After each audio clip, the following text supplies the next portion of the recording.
Hello and welcome to Good Game, the show for gamers by gamers. I'm Barjo. And I'm Hex, and it's Christmas time, which means it's time to start planting those ideas in the heads of your friends and family of what fat loots to get you. And it also means we're having a celebratory, extra extended episode to give you some ideas for stocking stuffers, as well as some games you could probably give to your enemies. Now, normally we only test your game guessing skills once, but being a time of goodwill, we'll be throwing lots of mystery games at you throughout the episode. But don't worry, all will be revealed at the very end. So without further ado, here's the very first.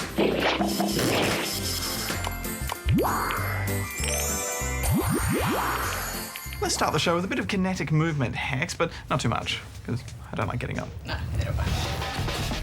Good game.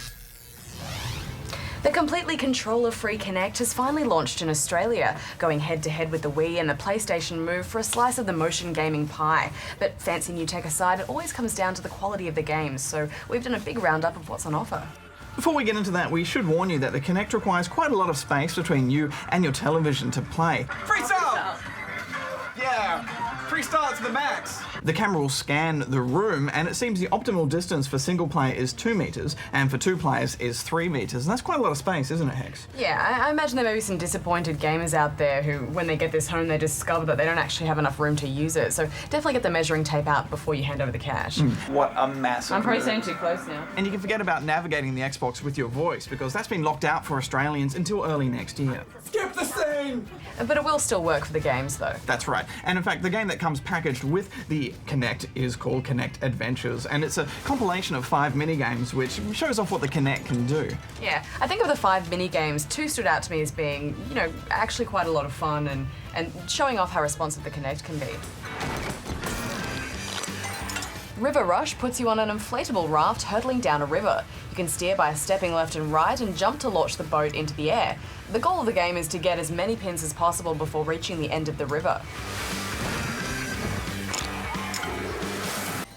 Reflex Ridge is similar to River Rush, but you're on rails instead of a river, and to earn pins you have to dodge a variety of obstacles. There's a bit of lag in the controls for both games, but you actually get used to this pretty quickly. I think those two are the most memorable out of a pretty average bunch of games. Stuff like Space Pop and 20,000 Leagues just didn't really do it for me, Hex. They do show off some of the clever use of depth and motion sensing, and the controls feel pretty responsive, but they're just not that much fun. The final minigame, Rally Ball, is kind of like a 3D version of Breakout. You use your body as a paddle to bounce balls into bricks and targets. It's a pretty good example of how well the Kinect can track your whole body, but again, there's some noticeable lag that makes it a little difficult when multi-balls come into play.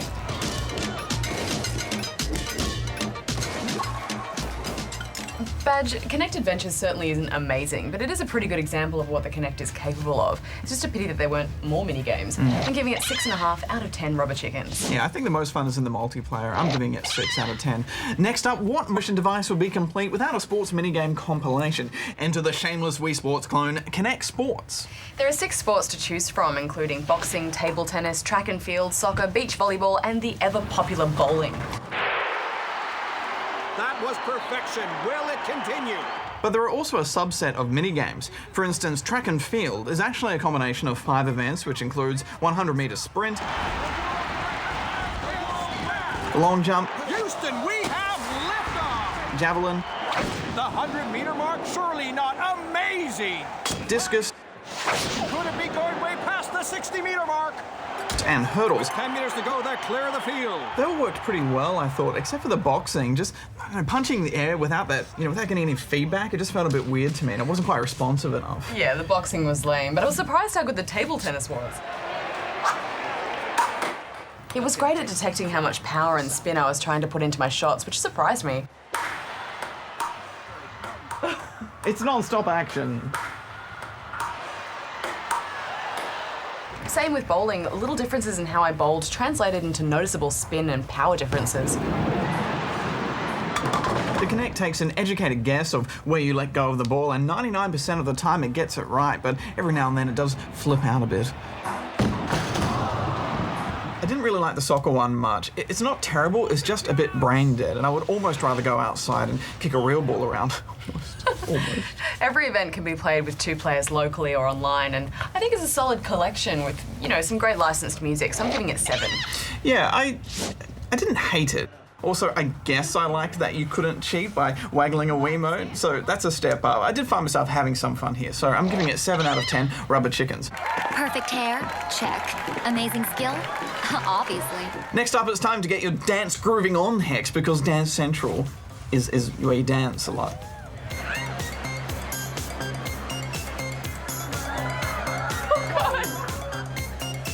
Yes, the creators of Guitar Hero and Rock Band Harmonix have come up with their first attempt at a dancing game, and it's surprisingly good. I mean, dance games of yesteryear have always been relegated to Dance Dance Revolution floor mats or Wiimote waggling, but with Dance Central, you actually have to step it up a bit because, well, it's watching everything you do. Basically, you just mimic a dancer on the screen. If you're doing the routine right, you'll see the circle on your feet glow green and say great or flawless. If you're doing it wrong, the game will highlight whichever body part is out of position in red and use some not so kind words to describe your performance. Play it too, you gotta prove yourself. Watching you dance is one of the most amazing and frightening experiences of my life. Not a pelvis. Oh, wow. What was that? Freestyle!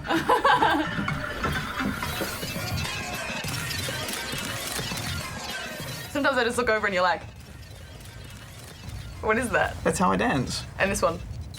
That's the best one. There are 32 songs to choose from, and you have to play them all on easy first before you can unlock the harder settings. They also have their own unique routines, so that'll take quite a while to master. None of them have this. Okay, let's see what you got. If you notice, just jump in. Otherwise, watch first and then bust it out. There's a break it down mode, which acts as your tutorial, taking you through all the moves in a song's routine step by step and even allowing you to slow down the moves until you get them right, which is more or less essential to do for every song if you want to stand any chance of doing well. Although I didn't like that if you fail a move 3 times, then it just moves on. I mean, you'd think if I'm failing, I'd like to practice a little bit more. There's also a hot seat style 2-player dance-off.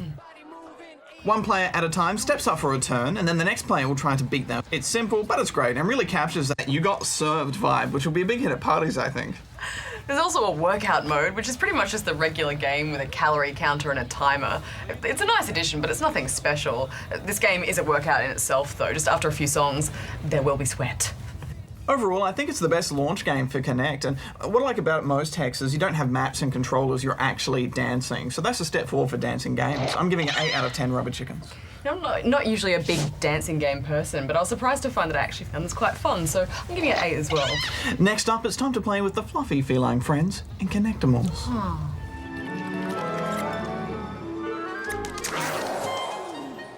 This is kind of like a more evolved version of iPet or Nintendogs, in which you explore a tropical island with a wildcat cub as a pet. Barjo the cats are pretty cute, though. Yeah, they're super cute. And the graphics are gorgeous too. Although I was expecting a bit more intergalactic spice trading from the creator of Elite, but anyway. You can see the fur swish around as they stumble about, hear their affectionate purring when they come up close, and they'll fog up the screen with their breath and lick you virtually in the face. If you're an animal lover, you'll be instantly won over. The Kinect lets you reach out and give them a good scratch, brush them down, feed them treats, and make them fetch balls, and learn a whole stack of tricks such as rolling over, jumping, and standing on one leg, amongst others. Of course, the only way to teach them is to perform the tricks yourself. Yes, just when I thought I could have a bit of a sit down, I was forced to roll about on the floor. I guess it's good because the animal gives you instant feedback, and that's quite fun, but my first complaint would be that it felt like I was the one being trained. It keeps popping up with these tasks, like knock over a bunch of blocks with a ball while my pet just hung around in the background. Let me train my pet. It's what the game is. Yeah, plus your pet has a really short attention span. Yeah. What? You'll start instructing it to do something, and then it'll just run off the screen to grab a toy as a suggestion for what you should do next. It totally works. With your pelvic thrusting the ball. Oh, I can't pelvis that high. But having said that, it also means that you're never short of things to do.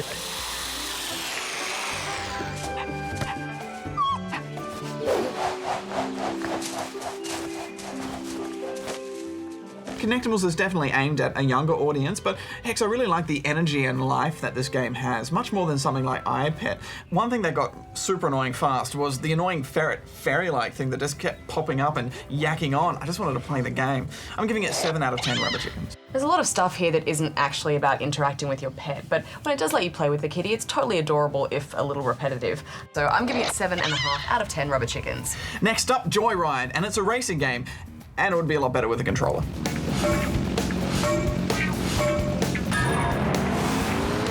This doesn't really feel like a game that's been created from the ground up for the Kinect, you know, or at least it's an experiment gone wrong.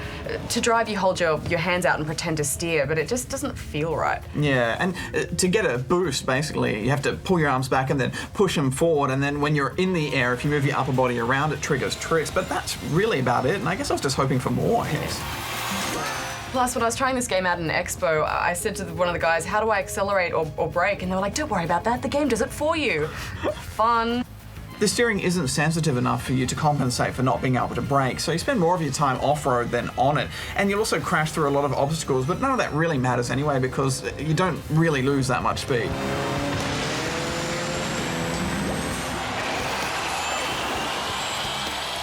There are 6 game modes in all, but only one of them comes close to even being fun, and that's stunt mode. Here you can drive around in a giant half-pipe, pulling off tricks and collecting fruit. It's not fantastic by any stretch of the imagination, but it controls pretty well. I think the steering in this game is just too unreliable for anyone who's serious about racing games. And also, even though there's variety in the cars, it's only in their look. They all handle exactly the same. I just didn't have the patience for this game. I'm giving it 5 out of 10 rubber chickens. Yeah, the controls are just too inaccurate, and you can have some fun pretending to drive, but I don't want to have to pretend to have fun as well, so I'm giving it 4. I guess my whole feeling with these games, Hex, is my honest feeling is a bit, you know, but I know they're not really pitched at me, most of them, and I think it just needs to find out which games work best with this device. So I like the potential here with Kinect. So we haven't really seen what they can do for gamers yet, so once we see those kinds of games, then we can judge it a bit better. And that wraps it up. Good game. In the shadow of GoldenEye Wii comes the little game that almost could. James Bond 007, Bloodstone. On here.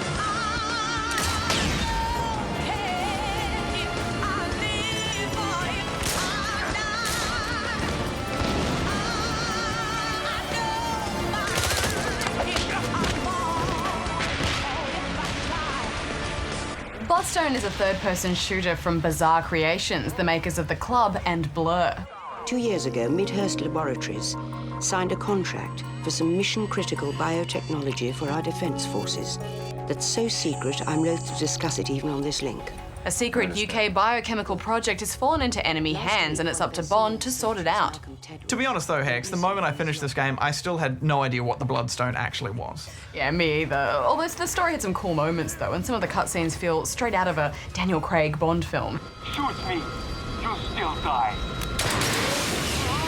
Some of the others though are a little bit bland. Don't let me down. Yeah, but Daniel Craig just brings so much to this game, Hex, like he did with GoldenEye Wii. Much like Quantum of Solace, this is light on the gore, but you're also rewarded very much for going for those careful headshots. This prisoner is priority 1. I was hoping for a return of those exciting quick-time event fisticuff moments from Quantum of Solace, but sadly they weren't here. And also the first-person, third-person blending that they did in Quantum was really cool too, but no, that didn't make a return. Well, it is a different developer though. Yeah, but they could have run me and asked me. The cover system is standard but slick. Taking cover is easy, and you'll happily pop and stop along for stealth opportunities and causing mischief. Bond is good with barrel mayhem, especially multiple barrel mayhem. Yeah, I've never seen bundles of barrels before. Stepped it up. Actually, the barrel ratio here isn't that bad. It's not too obnoxious.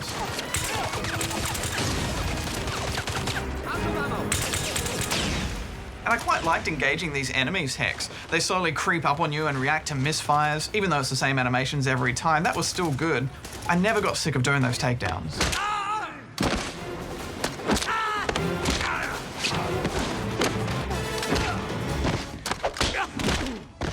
Yes, although some new character skins would have been nice. There's only so many times you can shoot at the same skivvy-wearing moustache guy before you start to feel some heavy deja vu. There's a few chase sequences thrown in, and they're very exciting and very Bond, especially when they have those little slow motion bits. You can fail a chase with one wrong turn though, so it's kind of like a long QuickTime event. When it's all over though, you kind of get the sense that the developer ran out of steam, especially when the credits come up with the James Bond will return, but he only just got here. There are some multiplayer modes, and they unlock different weapons and skins, and they look like they would be fun if you could find a match. I spent the whole night trying to get a match hex, only got one, and half of my team were AFK. What? What noobs? It's a bit of a shame. I guess it's all about timing. Still, I had a reasonably good time here. You know, this game really embraces the Bond. It's got the intro and the cars and the action, and you just feel so cool doing all this action in such a slick suit. And Daniel Craig's incredibly pursed lips. Yeah, they are bigger than normal here, aren't they? What? What's that look for? Yeah, they must have had some mad motion capture on those lips. Look, it's not a AAA game, and it is a bit too short, but it has some class as well, so I'm giving it 7 out of 10 rubber chickens. I felt like they were almost there, Barjo, but it was too short, and the storyline and the repetitive nature of the fights meant that I didn't really have that good a time with it, especially when I loved GoldenEye Wii so much. So I'm giving it 5.5 out of 10 rubber chickens.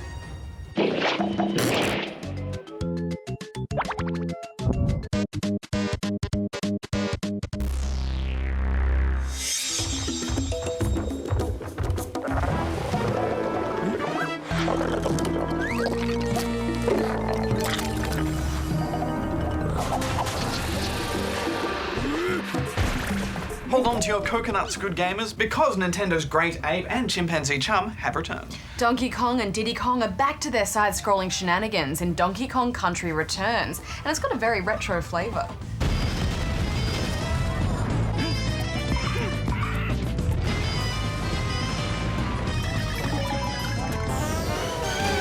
I don't know about you, Hex, but playing this for the first time generated a similar feeling as when I played the original. In fact, it was kind of like my Wii turned itself into a Super Nintendo and took me back to 1994 and took all my 3D polygons with me. Yeah, I had a similar reaction, and I think as Nintendo and the game's developer, Retro Studios, have gone really heavy-handed on the nostalgia. You control both Donkey and Diddy Kong in classic gap-jumping, baddie-bouncing style that's been modelled directly on the original game. There's an old-fashioned map screen linking together the island-themed worlds and loads of other little things from the previous games, like the DK barrels that'll respawn your lost companion, or the rideable animal mounts like Rambi the rhinoceros. But I wouldn't say it's a total rehash. Retro Studios are the same studio that brought us the FPS reboot of Metroid Prime, and while this isn't such a revolutionary push for the Donkey Kong series, there's definitely some new stuff here. Yeah, like we mentioned before, the graphics are totally in 3D, and for a Wii game, it looks pretty sweet. Donkey and Diddy can jump from the foreground into the background whenever the level allows for it, so it's got a bit more depth than the original games. The story has been recycled from the other games. You know the deal, monkey has Nana's, monkey loses Nana's, monkey has to get Nana's back again. But the levels definitely haven't been recycled. Some of them feature some really cool elements like a tidal wave crashing from the background into the foreground, or jet-propelled rocket rides, or one level that takes place entirely in silhouette, which is beautiful. And of course, there's minecarts. So many minecarts.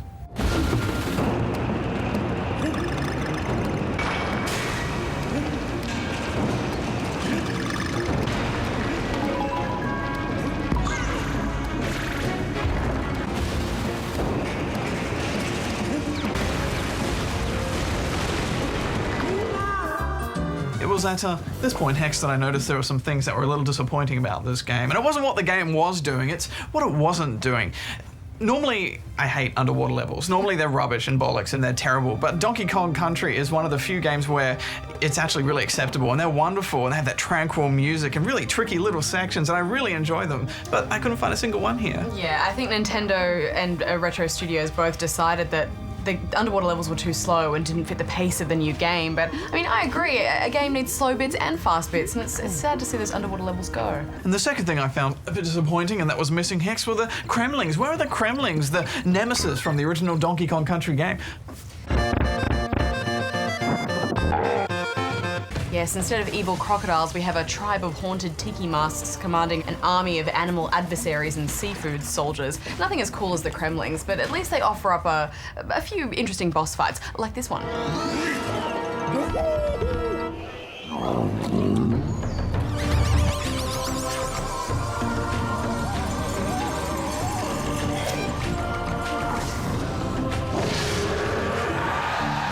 There's also some new control features that make use of the Wiimote. You can shake the controller to make Donkey or Diddy pound the ground, which will open up new passageways and secrets. And you can also shake the Wiimote while holding a direction to make Donkey do a barrel roll, or make him blow out a puff of air to extinguish a flame, while Diddy Kong will shoot nuts from his peanut pistol.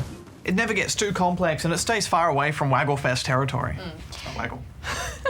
Co-op is another new feature for the series, and for the most part, it's a great new addition. One player controls Donkey and the other Diddy, and you know, we had a lot of fun with it, but it does make the game a lot harder, doesn't it, Barjo? Yeah, for a start, you lose lives twice as fast. Once you split them apart, it's really hard to stay in the same level and keep things coordinated. The levels are a lot easier to conquer when you have control of Diddy and Donkey Kong's powers at once. I think every time I missed a jump because I was either too far ahead of you or too far behind, it just got really frustrating. But it's a really nice addition, and I'm glad they've included it. I think the biggest thing I'll take away from this, though, Hex, is the music. It's perfect, and it's because they haven't messed with it. And I think that goes in with the whole philosophy behind this Donkey Kong Country, and that's because it's an old game polished up for a new audience, and for the most part, it just works. If you're a fan of the original games, then you'll love this, but if you just want a good platformer on the Wii, this is a great choice. I'm giving it 9 out of 10 rubber chickens. I still think that this game will hold a lot more value for old schoolers than new players, just because it is so heavily nostalgic, you know. But I think it's up there with the likes of New Super Mario Bros. Wii as one of this generation's best traditional side-scrolling platform games, so I'm giving it 8.5 out of 10 rubber chickens. Good game! The PlayStation Move's first bunch of games didn't really do much for us, but now we've got 4 new ones to look at, so it's roundup time. Yes, and first up, it's The Fight.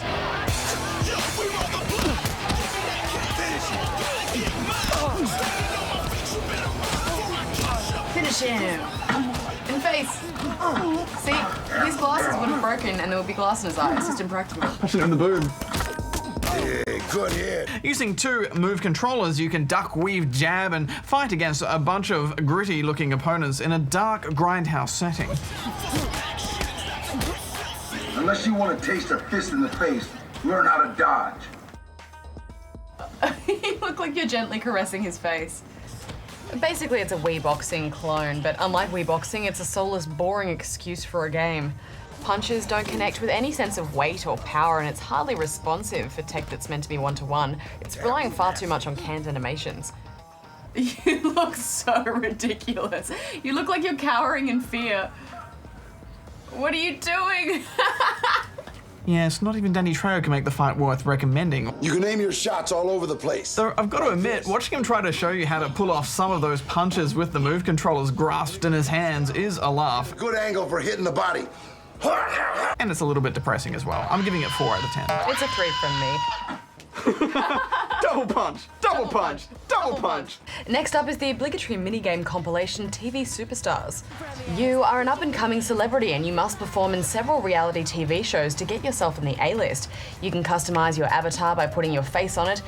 Not bad. Do you want to keep this one? Picking color schemes and even recording your own catchphrase. Unicorns are amazing! Ladies and gentlemen, would you say a big hello to our newest contestant on TV Superstars?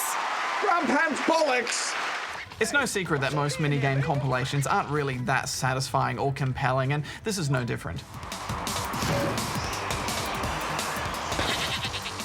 It's creepy the way he stares at you. I know. Stop staring at us, dude. Cool. You make it look easy. Keep bashing away. The minigames are boring, and the one-screen wall text instructions are painful, plus the whole put your face in the game feature completely clashes with the Avatar-esque characters. Not to mention egg-cracking rap battles. Take an egg and let's get cracking.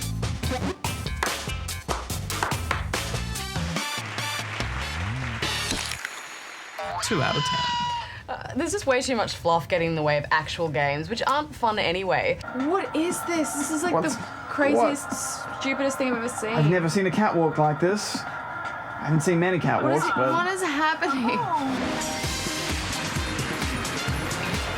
Ladies and gentlemen, our fabulous fashion superstar! Wow, our cameraman's actually bailed because the game is so bad. Yeah, we can say whatever we want about him. Can everyone just make a note of that? Push in and out like on a table. Let's not play. Let's go. Don't leave me. The pick up and play nature of successful minigames is all but absent from TV Superstars. I'm going to give it 2 as well. I mean, yeah, I eat this, but I'd eat anything. Next up, it's time for some light gun shenanigans with Time Crisis, Raising Storm. Smooth.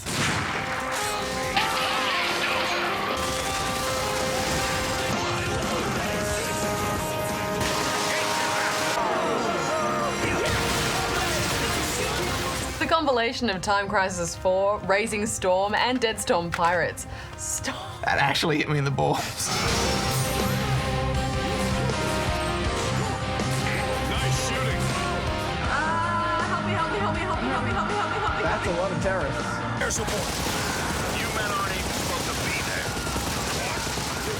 Why don't they use their guns instead of running towards us and hitting us with the butt of their guns? Are they out of bullets? Well, that one's just standing there lifting his gun in the air. Each game is more or less a straight port of its arcade counterpart, so you go in knowing what to expect, which is to say, not much. Yeah, you don't play Time Crisis though for the story or the voice acting. In fact, the bad voice acting is more of a feature, if anything else. Yeah. We're going to take down those monsters and get the treasure. I certainly do not need your help. I don't think we can climb from here. I found the controls pretty frustrating. For example, to reload, you can't just shoot off screen, you've got to push a button. I think the crucial thing here is that the move doesn't really enhance the game at all. I mean, it works better than a Wiimote in the sense that the light gun doesn't have that little bit of lag, but any action requiring other movements of the controller just seem disjointed or don't make that much sense.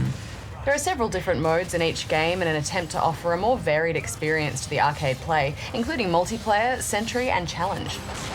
We had a bit of fun with the multiplayer. There is an FPS mode in Raising Storm too, but it didn't quite feel polished or very finished, so I'm giving it 6.5 out of 10 rubber chickens. I think out of the 3, Dead Storm Pirates was the one that felt the most like a balanced game with, power-ups and the use of credit points to make you more feel like you're in an arcade. But all up, it's a 5.5 from me. Next up, the shoot.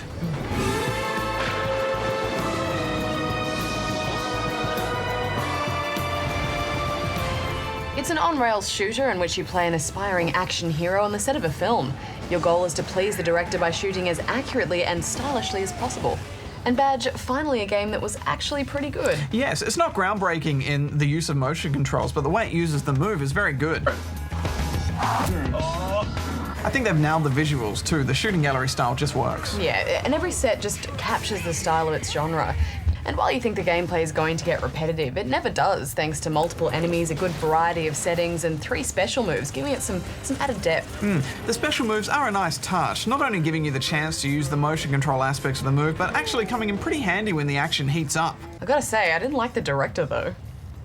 On the first playthrough, some of his comments are funny, but when you hear them repeated ad nauseum, you just want to turn them off. Nothing but net, baby. I love what you did in there. Oh! Which you can do, thankfully. The shoot is great fun, and there's a 2-player mode, a high score system, which means there's some replay value, as well as hidden achievements throughout the levels, so I'm giving it 7 out of 10 rubber chickens. Yeah, the shoot is definitely worth a shot. I'm giving it 7 too. You're so bad at that. Please. Get in the sleigh, buckethead.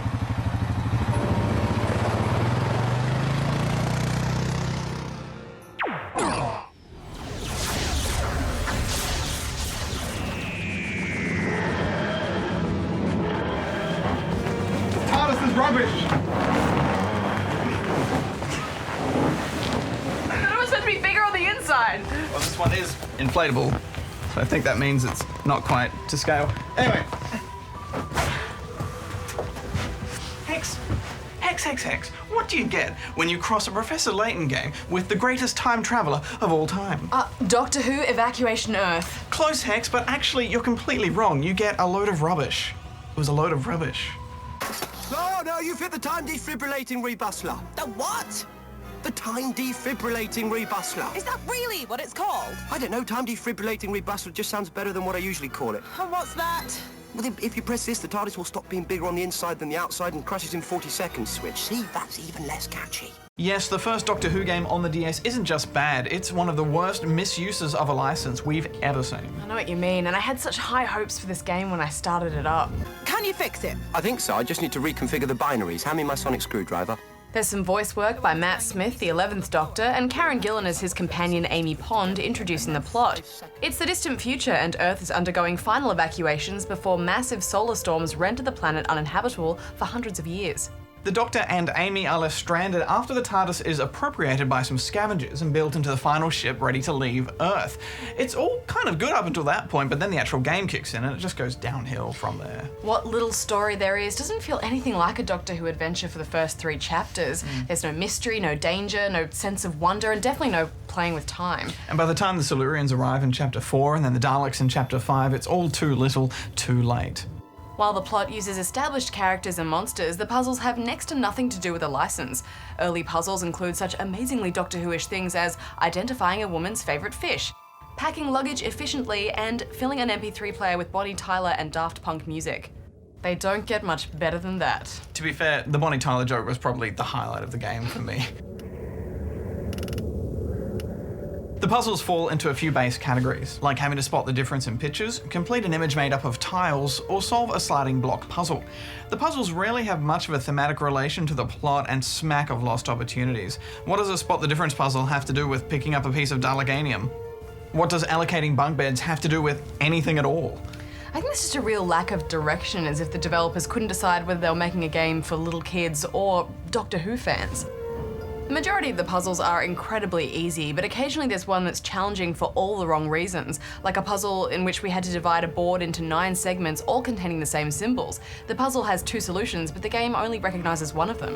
Whoops. You can forgive the lack of plot in a puzzle game if the puzzles themselves are really good, but when a developer gets their own puzzles wrong, I mean, that's just unforgivable. Excellent work. One of the few puzzles that were actually good was stuff like when you're charting courses between planets or avoiding patrols, and these felt like Doctor Who and they felt like they belonged in a Doctor Who game, but there's only 4 of them. And what's with the hint system? Some are so obvious they don't even count as hints, and others are just grammatically and factually incorrect. In between puzzling, there's also some busy work mini-games like lockpicking, and picking locks makes perfect sense if, of course, you ignore the fact that there's nearly 50 years worth of precedent showing that Doctor Who's sonic screwdriver acts as a master key to just about any lock anywhere. Speaking of the sonic screwdriver, in this game it's relegated to some really awful maze games. The aim is to move an energy ball around an obstacle course. The ball is laggy and the controls are imprecise, so getting around is a chore. Yeah, it's just dreadful, isn't it? Yeah, just max of a rush job. You know, no thought has been put into the mechanics or the puzzles or just the ideas behind the game. And heck, I could rage on about this for ages, but I think we should wrap this up. I think there's just very little here that'll appeal to either puzzle gamers or Doctor Who fans alike. They've just made the fatal error of ignoring everything that makes Doctor Who great, so I'm giving it 3 out of 10 rubber chickens. It's kind of like the developers scribbled out the name of another puzzle game, but a really rubbish one, and then just put Doctor Who on it. Nintendo reportedly paid the BBC £10 million for the Doctor Who license, and you think after spending that much money they'd make a half-decent Doctor Who game. But no, 2 out of 10 rubber chickens from me. And not only did they not make a halfway decent game, but they made another one. Evacuation Earth has a companion game for the Wii called Return to Earth, and there's really only 2 good things we can say about this game. One, the Wii Remote sonic screwdriver that it came bundled with was pretty awesome, and 2, well, compared to Return to Earth, Evacuation Earth on the DS looks like a masterpiece. Yeah, it's set a few hundred years after the DS game. Jupiter, the largest planet in the solar system, home to such exciting features as the Great Red Spot in the Gossamer Rings, and a strange signal. A strange signal? Probably shouldn't be there. Return sees the Doctor and Amy investigating some strange signals coming from the vicinity of Jupiter. They come across the strangely deserted SS Lucy Gray. They then have to fight for their lives against shoddy gameplay mechanics and one of the worst cameras I've had to endure for years. Core gameplay revolves around shooting coloured crystals at similarly coloured targets. Fun. Targets are small, they move around, and the crystals have a rather slow travel time, so trying to shoot them with a Wiimote is somewhat akin to trying to harpoon a mosquito with a toothpick. Haha, score! You have to collect crystals from pop-up bollard things with plummy British accents. If they spot you approaching, they retract into the floor. Take cover! You can only ever carry 6 crystals, so most levels contain some degree of backtracking, either to get more of a colour because you can't hit the target, or to get another colour to open yet another door. Most of the chapters also require the player to try and avoid sentry guns or security robots. Hello there, you look like a helpful little fellow. Can you tell me where to... The only control you have over the camera is being able to center it behind you, so you spend as much time trying to actually see the enemies as you do trying to avoid them. You can fight enemies by placing traps, but this doesn't really help the pace of the game, and there are only 2 mini-games. One of them sees you using a repulsor beam to move asteroids around, but it's hardly worth a mention. And the other is that awful energy ball game from the DS, only made slightly less insufferable by being able to move the ball around with the thumbstick. Return to Earth looks like an original PlayStation or an N64 game. I mean, it's almost embarrassing. How a developer can release a game like this that looks this bad in this day and age is really beyond me. The character models are terrible, the texturing is lifeless, and the animations are archaic. Or at least they're archaic when they're present. The cutscenes barely move at all. It doesn't feature a widescreen option either. Sunrise over Jupiter is quite a sight. The only thing that made me smile in this game, Hex, was the way they run, because they look pretty funny. Let's not talk about this anymore. It's one of the worst games I've ever played. I'm giving it 1 out of 10 rubber chickens. Well, I like the Sonic Screwdriver. I thought that was pretty cool. And you can play it with other games, so playing Donkey Kong Country Returns with a Sonic Screwdriver has a certain appeal. But yeah, no, I agree with you. I'm giving it 1.5. Blimey. Well, I have to admit, I'd only give that a 4 out of 10. A 4? I'd hate to be on board during a 1. Good game. Good Game presents A Very Darren Christmas, featuring such classics as I'm charging my laser. I aim for the head. And Silent noob, lasered noob.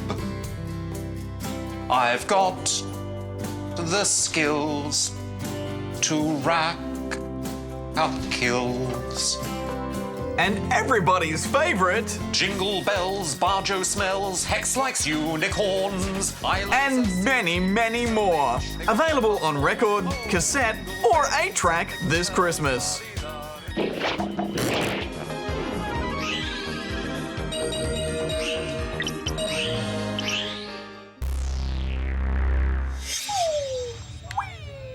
Downloadable games are a staple of the gaming marketplace now, and recently there's been a few that we just haven't been able to fit into the show. Until now.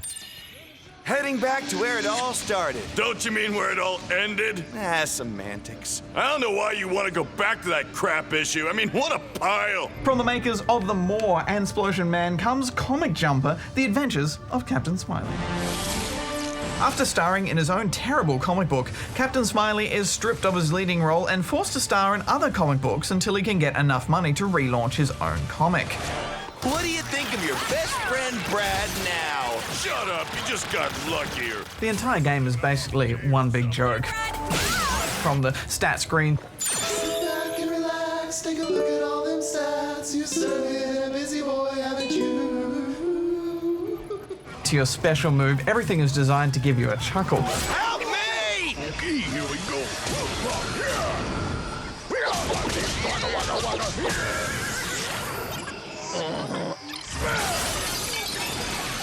It's a bit of a risky move. I found a lot of the subject matter just very hit and miss. With something like Splosion Man, the gameplay came first, and then the comedy came out of your actions and what you did in the game, but here the gameplay takes a back seat to the comedy, and it just doesn't work.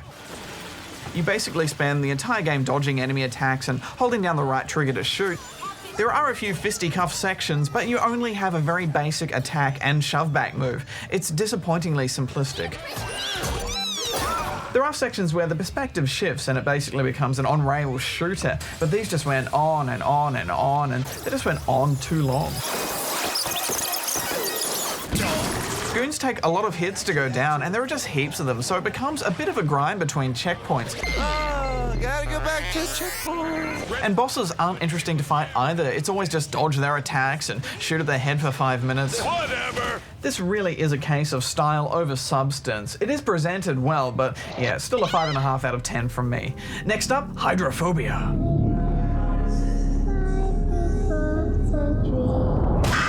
Set in the not-too-distant future where the world has fallen into chaos thanks to rapid overpopulation, some rich types have built a frickin' huge boat city thing called the Queen of the World, where they can sail on the seas away from the problems of the world. You are systems engineer and excellent swimmer Kate Wilson, who soon finds herself in the middle of a terrorist attack by a group called the Malthusians, who plan on saving the Earth by killing most of the people on it. What I was expecting to be a tense survival horror game is actually a tame third-person shooter with a bad cover system, awkward climbing sections, clunky controls, and a ridiculous amount of searching walls for codes that open doors. And why are these codes even written on the walls in the first place with big arrows pointing to them? It just doesn't make sense, and it's not fun. There are times when Hydrophobia really gets it right. A door will suddenly blow open and water will start rushing in while you frantically try and figure out how to get out of there. Don't panic. It nails that feeling of, oh crap, I'm about to drown. For such a linear game, they truly do an awful job of pointing you in the right direction. So many times I had to pull up my map just to see where it was I needed to go, and the map's really annoying and confusing to use. The challenge room is quite good. It's basically a horde mode where you kill waves of dudes and try to score as many points as possible by killing them in inventive ways. I think there's a lot of potential here. The water tech and the water effects look really good, but it's still only a 5.5 out of 10 rubber chickens. Plus they got the name wrong. It should be Aquaphobia. Super Meat Boy is a lot like N and N+, in that it's a redonkulously hard platformer that started off as a free Flash game and then made its way to retail. They also both have lots of jumping and sliding on walls while dodging things that try to kill you. In a nutshell, you have to navigate Meat Boy, a cube of meat, through each level to his girlfriend, Bandage Girl, who is made of bandages, and rescue her from the evil Dr. Fetus, who is a tuxedo-wearing fetus in a jar. There are over 300 levels of sadistically painful platforming to get through, but it's great, and they range from hard to completely soul-destroying. Meat Boy controls perfectly. He's got a great sense of weight and momentum as he climbs up and slides down walls and jumps through the air, which is important to a platformer like this. And while it's brutal, you never feel like you're far from getting to the next level. This means you're almost always willing to give it one more go, and it's so satisfying when you finally beat it. Also, at the end of each level, it shows all of your failed attempts at once, and it's rather humorous watching yourself fail en masse.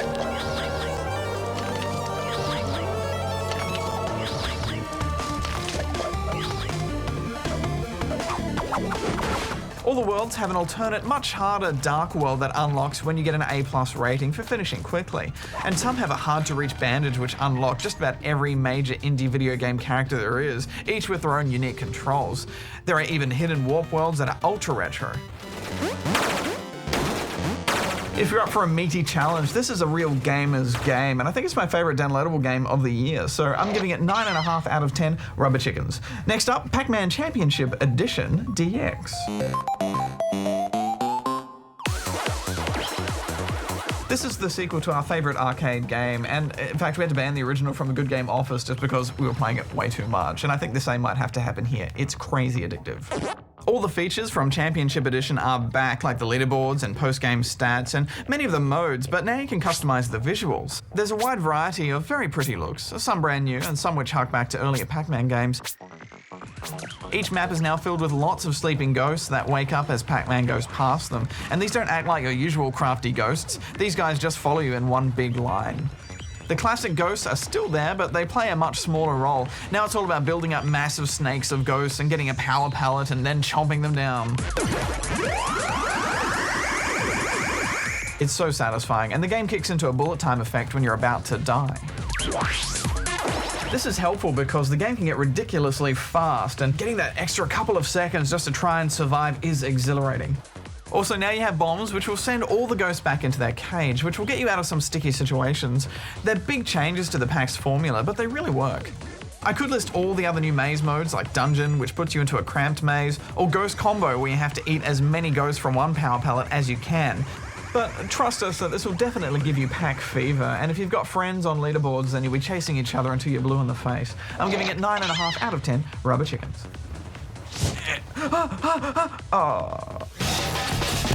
Good game. The legendary Mickey Mouse is back with a vengeance in the colourful open-world action of Disney Epic Mickey on the Wii. We set out to determine whether it's Oh Mickey You're So Fine or more like Disney Epic Fail.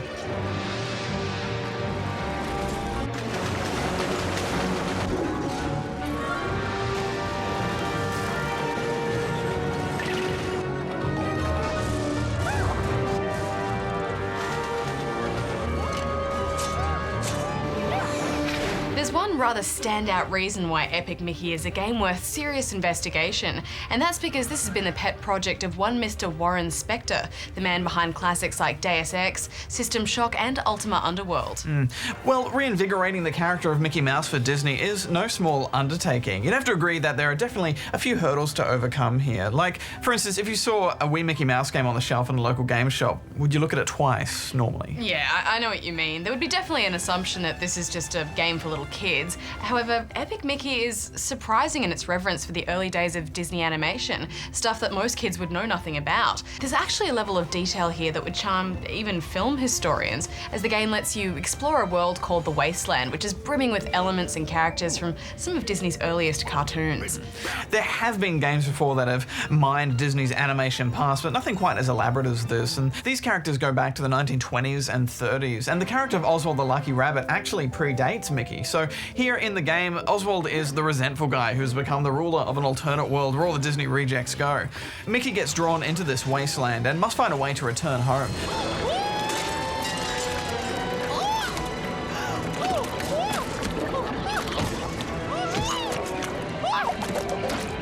But Oswald isn't the bad guy. That role falls to the Mad Doctor, who is after Mickey's heart.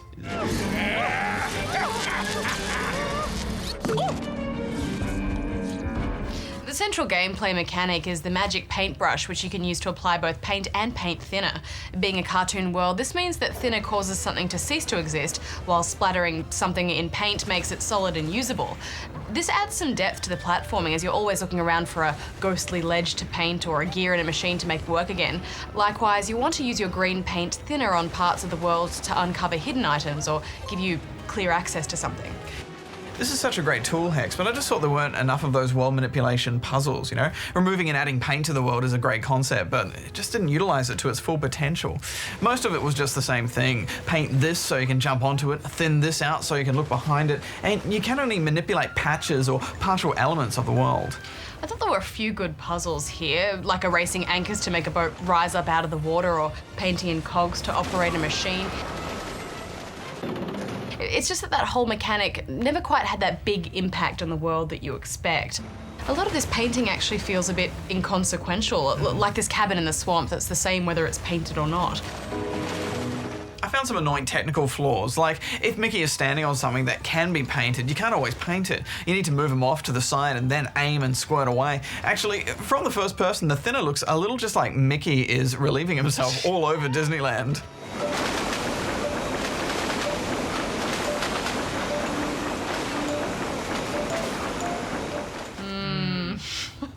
It reminded me a little of the water jetpack in Mario Sunshine on GameCube, the way you just spray things with a jet of water to clean up the goop or blast enemies, but it never really seemed to match that level of world and puzzle design. You know what really bugged me? You'd go around the whole world just painting all the nasty bits out, and then when you return to that level, it's all just reset.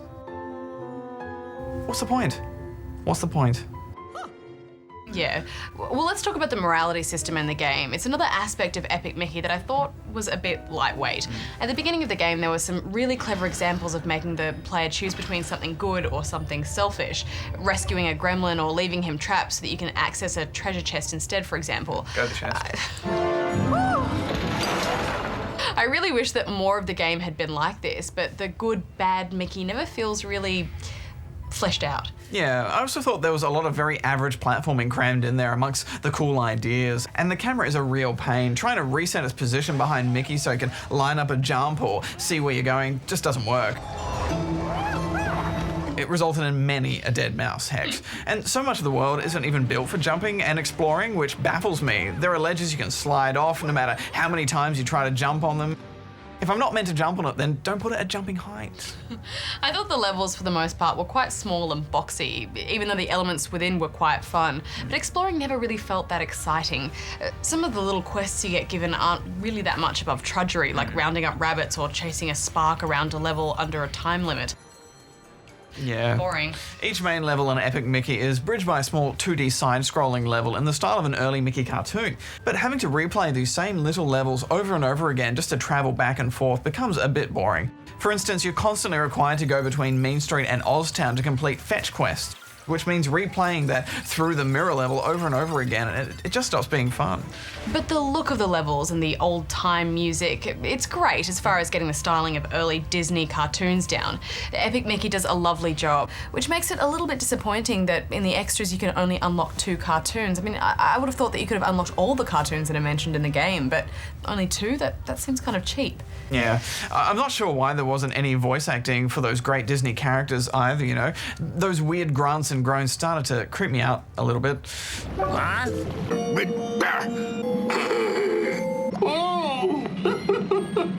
Okay, combat. A lot of it can actually be avoided. If you spray enemies with paint, they become friendly and leave you alone.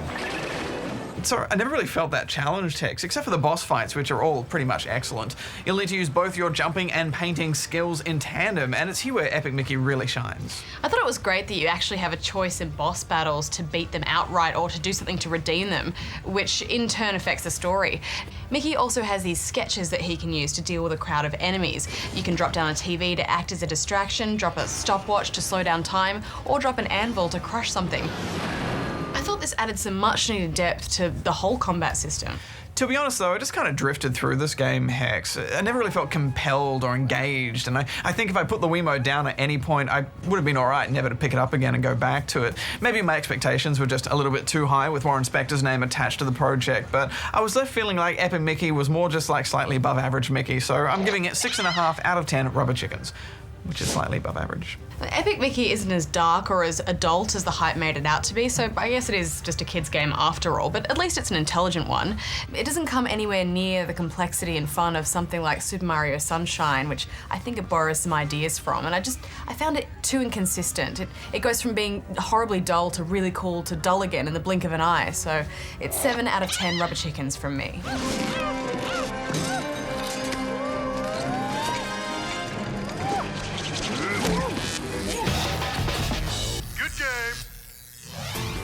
So did you guess each and every one of the Christmas-themed games for this week? Christmas Clicks from 2009. Days Before Christmas from 1994. Sam and Max Ice Station Santa from 2007. Christmas Nights into Dreams from 1997. Well, that wraps up another Christmas episode. What you got there? What's that? Well, it's just a little something. That's me. Little something I got for you. Merry Christmas. I got you something too. Ah, really? Oh, it's so heavy. Oh, it's so full of gifts. Same wrapping paper. Yeah. I bought this wrapping paper. Took it off your desk. Okay.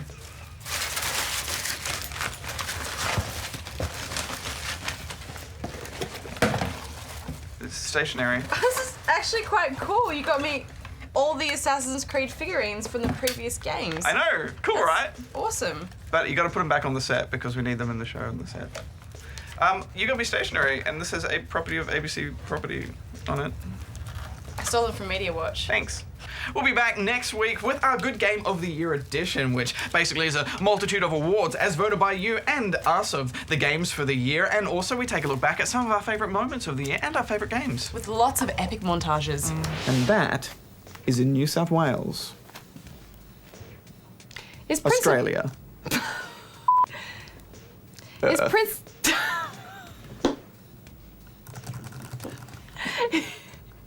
Is the Milky Way. Thanks for watching, gamers. May all your games be good ones. Hex out. Barjo out. Do I have to put these back on the set now? Yeah. This wasn't a present at all. Just put them back. I have glitter everywhere.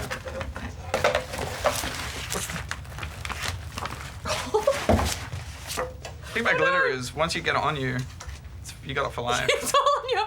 Oh. Sparkle crotch.